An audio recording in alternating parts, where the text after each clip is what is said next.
Hello everybody and welcome to the Modest Homemaker vlog channel. My name is Jade if this is your first time here. So in today's video, I am going to be doing a little bit of a Q&A. Over on my Instagram, I put up a little question and answer box for you guys to ask me any questions regarding homemaking, lifestyle, future plans, or anything like that. And you guys gave me some questions. Now I'm giving you all some answers. So what made me want to do a Q&A is because I realized that when I did the transition into what the old channel used to be, which is Modestly Made, if you've been here a while, thank you for still rocking with me. But the original channel of this was Modestly Made, and it was basically about me as a single and, you know, living godly and showing people that you can still have fun and be a Christian. That was the main thing with the Modestly Made channel. And now that my life has went through some transition and it doesn't exactly look like the single girl lifestyle as a Christian, it's more so the homemaker side of being a Christian married woman. So that is where the switch with the name and the content came about. And I thought about it and I said to myself, everybody who's on this channel is not necessarily a returner. So it's like I jumped straight into day in the life videos, routine videos, and I wanted to give you all a chance to know a little bit more about me. So without further ado, we're going to get into some questions. And because I am filming this video on my phone, I'm not going to be reading them off my IG on my phone. I have them up on my computer. So if I'm looking down, that's why. So first question, who is your favorite friend?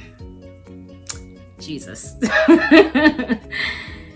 Jesus is my friend and I will lean on him to the very end. Amen. I don't have favorites. The next question is, any business ventures now or future? So yes, if you watched my last video, I did mention briefly that I'm going to be going back to doing some baking and selling. I was doing that last year and I pretty much stopped back in August. And the reason I stopped is because I took on the responsibility of watching my nephew, and he was a 4-month-old. That was new for me, for somebody who was not used to having a baby 8 hours a day. So yeah, it just took some time for me really to figure out where I can fit in baking and selling while having him. Pretty much cut that as soon as I started babysitting him. But now I am going to get back into that, and it's going to look a little bit differently. Other than that, I do have some other future goals that I have. One of those goals are I actually started to get into a lot of childbirth things, and I go back and forth as to what I want that to look like, but I am really intrigued with learning about childbirth. I listen to a lot of birth podcasts, mom podcasts, and it's just very intriguing. And in that time, I have learned that a lot of people just don't know what I believe that is important to know, especially when you transition into motherhood and you get into postpartum. I just think there's a load of information that a lot of women need to receive, especially if you are a new time mom and a mom that knows she's going to have more children. I really want to participate in helping women get more educated with childbirth and things of that nature. So I would like to do that. Now, my only apprehension that I have, and I also mentioned this in my last video, is that I do not like the idea of being busy when it comes to extra things outside of my home. My home is my main priority, and I don't really want to do anything that is going to be like a distraction, so to speak, or something that may not be that necessary. You know what I mean? But so that's kind of where I am with it. I want to make sure that I know where those things can fit in and go about it that way. So I'm just praying about it and seeing with what that may look like. So, you know, I may not do any of that at all. And like I also said in the last video, the baking thing is not going to be a lifetime thing unless it just happens that way. But I definitely don't plan on it being like, oh, I'm gonna have this little baking gig forever. You know, it's just something for fun, something I like to do, and you know, that's it. My next question that I have says, do you still want to be a stay-at-home mom once your children become school age? The answer to that is yes. I do plan on being a stay-at-home mom once my future children go to school. And I look at it this way. I do not think that once I am a mom, I'm going to consider myself a stay-at-home mom. And the reason for that is because I'm a stay-at-home wife now. And I think that the term stay-at-home mom more so comes from wives who transition into staying home once they became a mom. And so I don't really want to label myself as a stay-at-home mom because I'm not necessarily home because my kids are, because I had kids, if that makes any sense.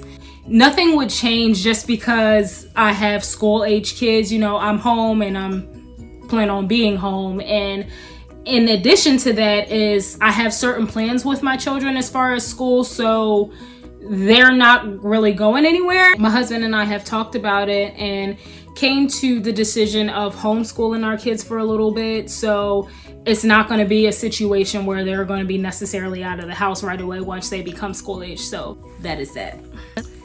My next question, how does it feel? It feels pretty good.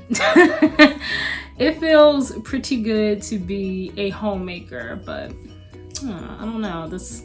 I don't want to say that's a weird question, but how does it feel to be a homemaker? Okay, well, I can answer it this way because I think that there could be homemakers that are homemakers and maybe you feel as though it's overwhelming.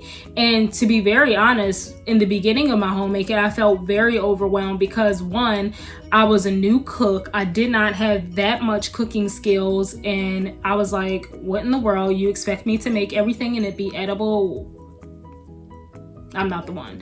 But so yeah, that was stressful. I don't think I really had that much home just knowledge, really, honestly. Like, don't get me wrong, my mom taught me how to like iron and wash clothes and clean, things of that nature, but I just don't think that I was all that domesticated, really. It just, especially when now I am the manager of the home, and if my husband doesn't have like clean shirts, he's looking at me like, well, where is my shirts, And I felt like that was a lot to have that responsibility that somebody is relying on you, to have certain things in order. And my husband's job is to work, so I don't really think that it's fair for him to be working for his family and have to have the responsibility doing the house duties. That's my job. So, like I said, that was just a lot in the beginning, but with prayer and time and realizing the way it should look and the way it should be in the eyes of God, I think that it was very helpful to take away some of that overwhelm. So how do I feel about it? I feel joyful. I feel very grateful and fortunate to be able to stay home, and I wouldn't change it for anything. Next question is, how do you keep busy?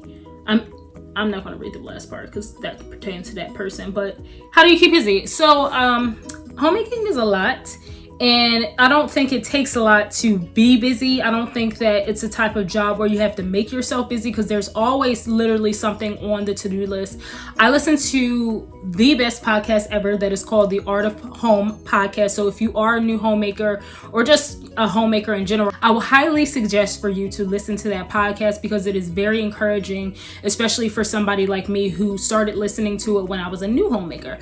But I heard on that episode yesterday, a woman said who was being interviewed, the to-do list just goes on and on and on. You could literally have 5 things on your to-do list, and then you find that there's 5 more things to do after those 5 things that you've already completed. So I really don't think that finding yourself busy is necessarily a challenge. Sometimes a lot of us homemakers need to slow it down, and hence is why, like I said before, about the business thing, I don't think that it's something that I ever feel pressed to do because you're busy enough, and adding to your job really is just going to make you even more busy. So I don't find that that's something that I have to, think about of how can I be busy today, because there's always a job in the house. There's always food that needs to be cooked. There's always something that needs to be cleaned. There's always something to be prepped. So yeah, for me personally, it's not hard. Someone asked the question, how to become one in a country who sees them as leeches. Interesting. I would just say, if you have an aspiration to be a homemaker, I did personally. I wanted to be a homemaker since I was literally 5. That was my aspiration that I had. And I honestly would say that the way society is trained now, that it is impossible to have a one income home. And, you know, the man has to work, the woman has to work, because it's just a lot to have to do that. I definitely want to say that it kind of became less of a goal because I was a little brainwashed by that idea too. But if you know that that's something that you want to do and you feel as though your country or maybe even your family doesn't support that, I would really respond to those people with biblical principles about homemaking, because homemaking is mentioned in the Word of God. That's just something that I would do personally, is just present to them the Word of God and show that God desires for women to be the keepers of their home, and that's just that. And you can also point to them how being at home can bless your family. If you know and you're sure and your husband is sure that it's something that will definitely work out for you, I would definitely point those out to those people who think that it's a type of job that will make you a leech, so to speak. Just be bold, just be confident, and you know, you can tell them your little points, but don't feel as though you owe anyone any explanation. And actually, the next question that I have says, did you ever get pushback about being a stay-at-home wife? And I think I did already say that. Yeah, I did. I definitely heard from people who think that it's not a smart move to be home. You should always have your own. You should always have a little bank account and have money just in case and stuff. And I don't go for all of that. I don't really think that that's really an appropriate thing for people to say to somebody who is pursuing that or doing that. And so, yeah, like I definitely got the pushback from people believing that it's important for you to work and have your own identity in what you do. And yeah, it's just a lot. But like I said about the last question, you can explain a little bit, but you don't always have to be obligated to give someone a full script as to why you're doing what you're doing. Just be confident that it's what works for your family. Next question that I have is, how do you deal with having idle time? Kind of going back to the whole busy thing. There's always a lot to do. I really don't have much idle time, especially after I picked up babysitting for my sister. I had my nephew from 4 months until now. He is 14 months currently. So yeah, I've had him a lot of time. There's really not much idle time with him ever. I do feel like before I took on babysitting with him, I did have a lot of free time. And so I can kind of answer to that now. I didn't handle my idle time that well. I would watch probably too much TV. And I look back at those times and I'm like, I wish I would have decided to pick my channel back up. I wish I would have done this, that, and the third. So at that time, I think that I had some idle time. And it's, what does it say? How do you deal with it? So the way I wish I would have dealt with it at that time is just being more creative and, you know, doing things like jumping back on my channel, blogging more, and praying more, connecting more with God. And if you are a homemaker that struggles with it, that I would definitely say, just consider, you know, consider what you can be doing with your time, how you can be fulfilling your time, and what can you do that is actually useful in your time, and just look at it that way. So someone asks, does your husband help you with housework? No. No, he doesn't. But I will say, and I'm using the way I think of housework is like the chores, like dishes, laundry, picking up the house when, you know, there's things lying around. He does not do that. And I'm okay with that because, like I said before, he has the responsibility of working a job that I would not want to do, you know, that's stressful, and that's his job. My job is home. So I don't ever look at it like is something that he should be doing, and you know, we both are in agreement with that.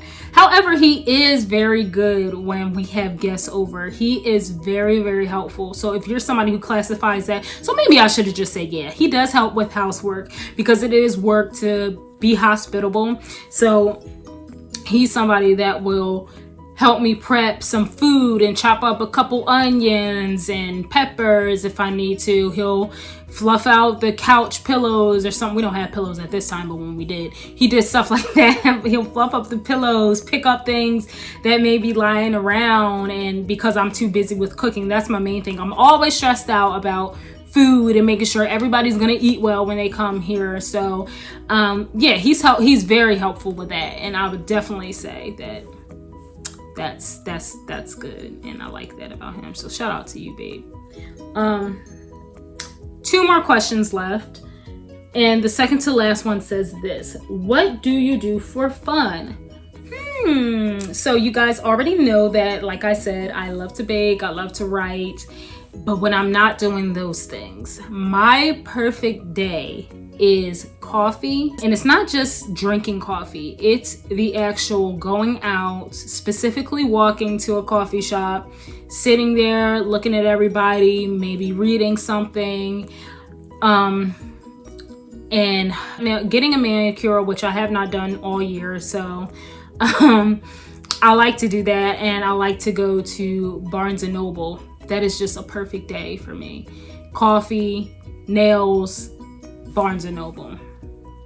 Perfect. That's what I like to do for fun. So the last question that I have for you guys says, what is the most rewarding part about you being able to stay home? I like that question. It's interesting to me because I think that homemaking is one of those jobs where you don't always see the benefit and the blessing of being home. I think when I take a step back and think about the fact that my family can have like fresh food and stuff, you know, because I do a lot of from scratch meals. I realize that that's something I can do because I have the time to do that.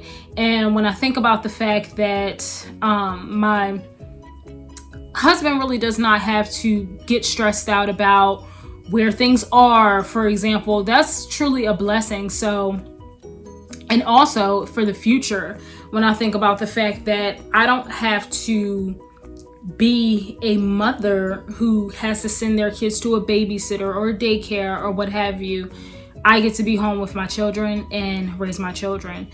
That's a blessing to me, and that is very rewarding. So that is the best part, is just seeing those benefits that sometimes you don't always realize. Because honestly, just to be transparent, like I said before, homemaking was very overwhelming in the beginning, and it honestly can still get a lot when you feel like you're just doing and everybody's not always telling you thank you. Everybody's not always saying, oh, I like that you did this, that, and the third. But you know, honestly, I know that my husband feels blessed for me to be able to be home, and that makes me feel blessed, you know, that he honors it so much. That's the best part. That's always what makes it feel worth it for me. So thank you all for submitting your questions. And if you want to see more videos like this, be sure to comment down below, or be sure to write me on Instagram. I hope you guys all got the chance to know me a little better, and I will see you guys all in my next video. Peace out, Cub Scouts.